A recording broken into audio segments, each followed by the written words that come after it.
I was fortunate enough growing up that I had a good father who taught me what a man is supposed to be. He loved my mother, he loved the Lord, he loved us, and he taught me really what a man is supposed to be. He was a man of God, went to church, he was an assistant pastor for many years, and really deposited in me what a man is supposed to be. But despite everything I was given, I still messed up. I knew what was required of me, I knew what I should have been, and I just did not live up to what I knew I should have been.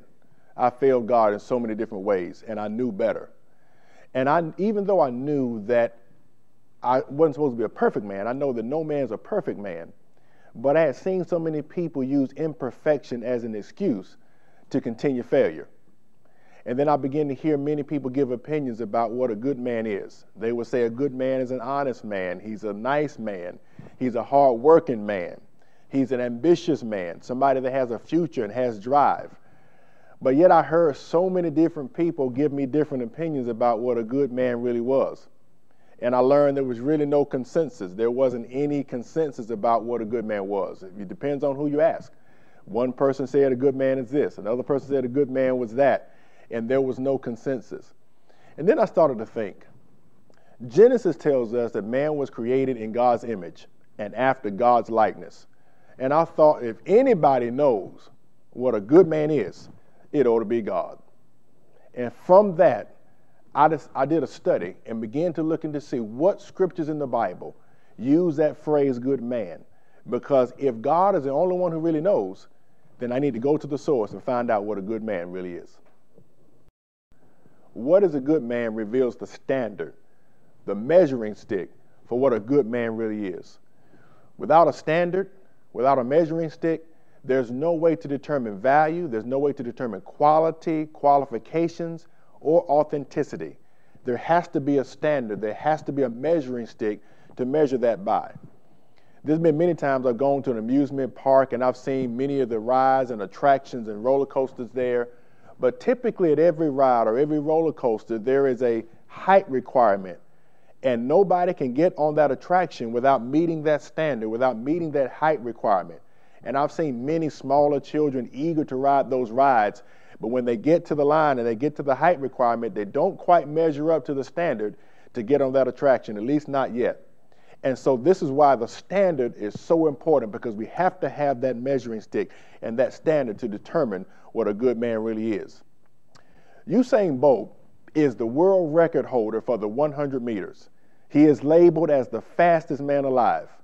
But during the previous Olympics, there were a few other men that ran the 100 meters faster than Usain Bolt. They were the second, third, and the fourth leg of the 4x100 meter relay. And the reason that they ran their legs faster than what Usain Bolt ran the 100 meters is because by the time they got the baton, they were already at a full sprint. They started running before they got that baton, and by the time they ran their leg, they were already at a full sprint. This is why when the scripture says that a good man leaves an inheritance for his children's children, that principle applies in that verse, that when a father leaves an inheritance to a son, not just monetarily, but spiritually and a natural inheritance, an inheritance of so many other good things, he has given his son the baton at a full sprint so that his son can run his leg and run his race so much faster because he didn't have to start from scratch. He got the baton at a full sprint in life. My life was so enriched by my study of what is a good man. And I am continually measuring myself and checking myself to make sure that I measure up to the standard of a good man.